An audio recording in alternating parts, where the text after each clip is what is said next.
the moment that you've all been waiting for. Ladies and gentlemen, please put your hands together for the man who is right at the heart of rising India. The man who is putting India on the global map yet again. The great helmsman of the Indian dream, the chief guest of our function this evening, Honorable Prime Minister Shri Narendra Modi.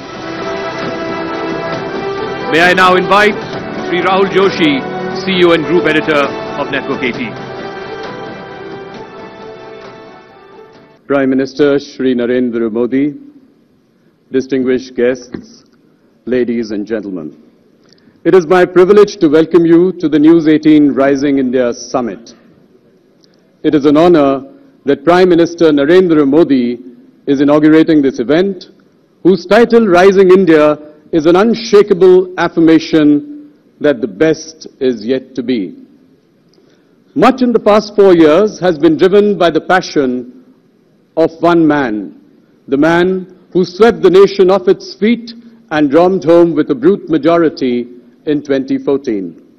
The Chaiwala turned Prime Minister had a dream, the dream of a better, bigger, bolder India. Ladies and gentlemen, I give you India's rock star Prime Minister, Narendra Modi.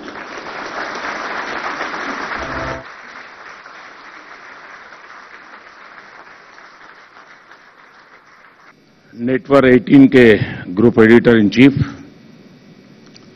श्रीमान राहुल जोशी, देश विदेश से आए अतिथिगण,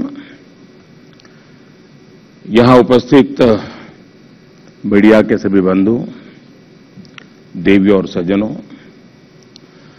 सबसे पहले आप सभी का बहुत बहुत आभार कि आपने मुझे राइजिंग इंडिया समिट में सम्मिलित होने का अवसर दिया। साथियों, जब हम राइजिंग इंडिया कहते हैं तो पहला भाव अंधेरे से उजाले की ओर जाने का आता है। हम जहां थे, जिस स्थिति में थे, उससे आगे बढ़ने, बेहतर भविष्य की ओर जाने का भाव स्वाभाविक उभर करके आता है। ये राइज करना, उदय होना, जब हम देश के संदर्भ में बोलते हैं तो उसका विस्तार बहुत व्यापक हो जाता है। सवाल ये कि फिर राइजिंग इंडिया क्या है? सिर्फ अर्थव्यवस्था की मजबूती राइजिंग इंडिया है? सेंसेक्स का रिकॉर्ड स्तर पर होना, ये राइजिंग इंडिया है? विदेशी मुद्रा भंडार रिकॉर्ड स्तर पर होना, क्या ये राइजिंग इंडिया है? या फिर रिकॉर्ड विदेशी निवेश आना, ये राइजिंग इंडिया है? साथियों, राइजिंग इंडिया का मेरे लिए मतलब है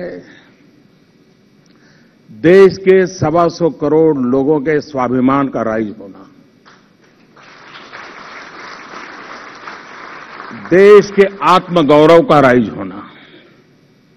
जब इन्हीं 125 करोड़ लोगों की इच्छा शक्ति एकजुट हो जाती है, उनके संकल्प एक हो जाते हैं, तो असाध्य भी साध्य हो जाता है, असंभव भी संभव बन जाता है।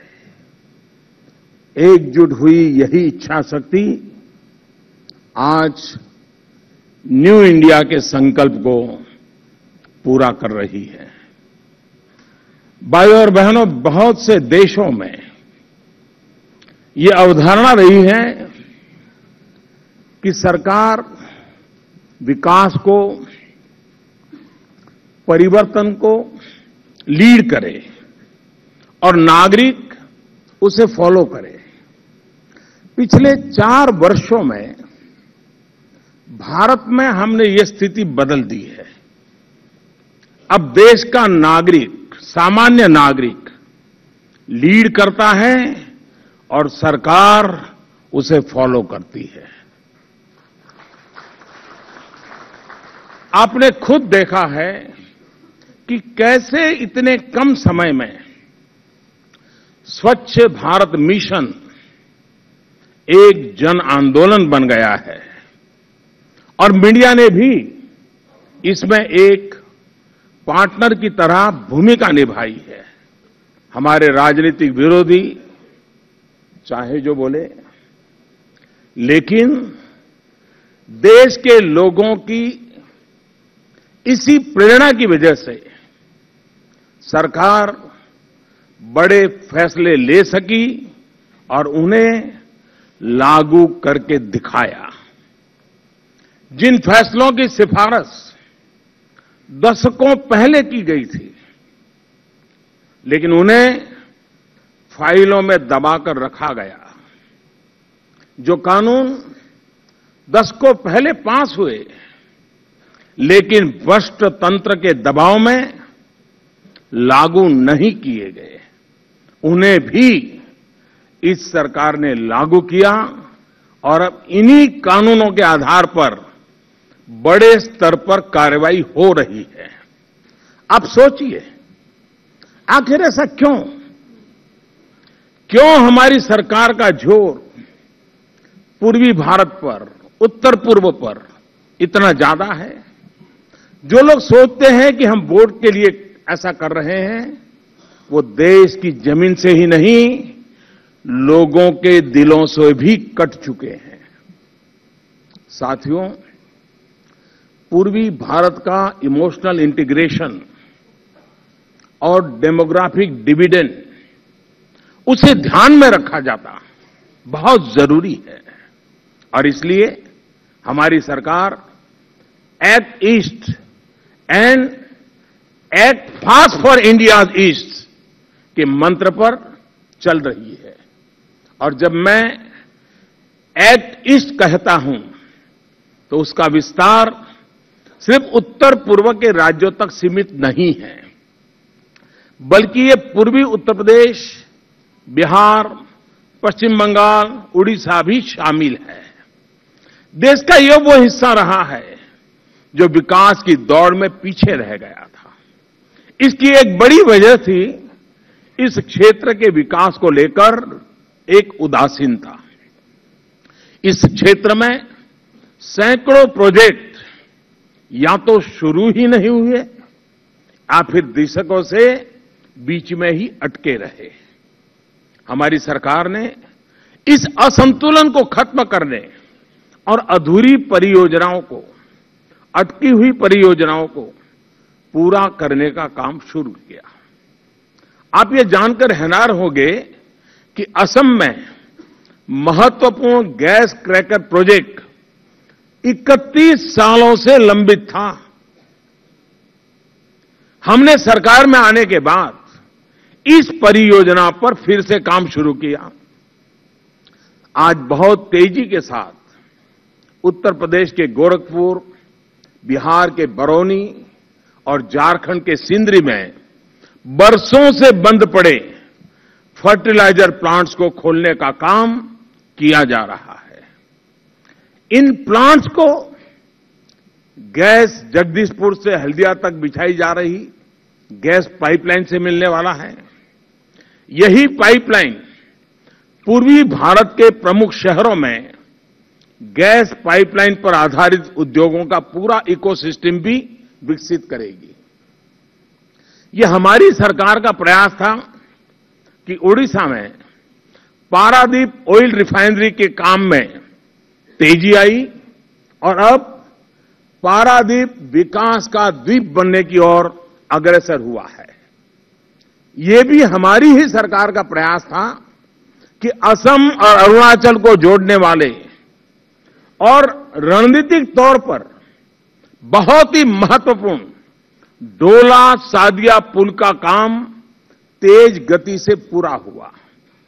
चाहे वो रोड सेक्टर हो या रेल सेक्टर हो, हर तरफ से पूर्वी भारत में इंफ्रास्ट्रक्चर को निरंतर बल दिया जा रहा है।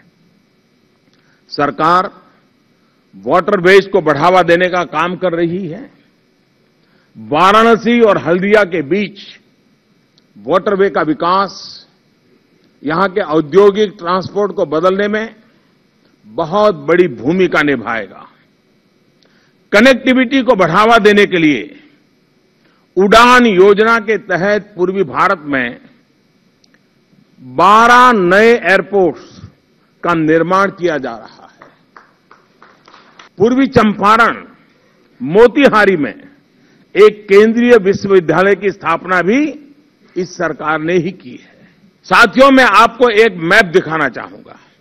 ये मैप इस बात का गवाह है कि पिछले 4 वर्षों में किस तरह से पूरे देश में एक बड़ा असंतुलन खत्म हुआ है और पूर्वी भारत के गांव रोशन हुए हैं। मैं अक्सर जिक्र करता हूं कि स्वतंत्रता के बाद देश में 18,000 गांव ऐसे थे जहां तक बिजली नहीं पहुंची थी। आप जानकर हैरान रह जाएंगे कि इनमें से लगभग 13,000 गांव पूर्वी भारत के थे। इन 13,000 गांवों में से भी 5,000 गांव सिर्फ और सिर्फ नॉर्थ ईस्ट के थे। इन गांवों तक बिजली पहुंचाने का कार्य आज पूर्णता पर पहुंचा है। आयुष्मान भारत से देश के गरीब से गरीब व्यक्ति को बहुत बड़ी मदद मिलने वाली है। लगभग 10 करोड़ परिवार यानी करीब 45 से 50 करोड़ नागरिक इलाज की चिंता से मुक्त हो जाएंगे। अगर उनके परिवार में कोई बीमार पड़ता तो 1 साल में 5 लाख रुपए का खर्च भारत सरकार और इंश्योरेंस कंपनी मिलकर के उसको भुगतान करेगी। साथियों, हेल्थ सेक्टर का तीसरा बड़ा पिलर है सप्लाई साइड इंटरवेंशन। स्वास्थ्य के साथ जो आवश्यकताएं जुड़ी हैं उसे भी सुनिश्चित करने के लिए हमारी सरकार लगातार प्रयास कर रही है। हार, हताशा, निराशा का वातावरण कभी किसी देश को आगे नहीं ले जा सकता। आपने भी देखा है कि पिछले 4 वर्षों में देश के लोगों में, देश को चलाने वाली व्यवस्थाओं में किस तरह का एक हौसला पैदा हुआ है, एक भरोसा आया है।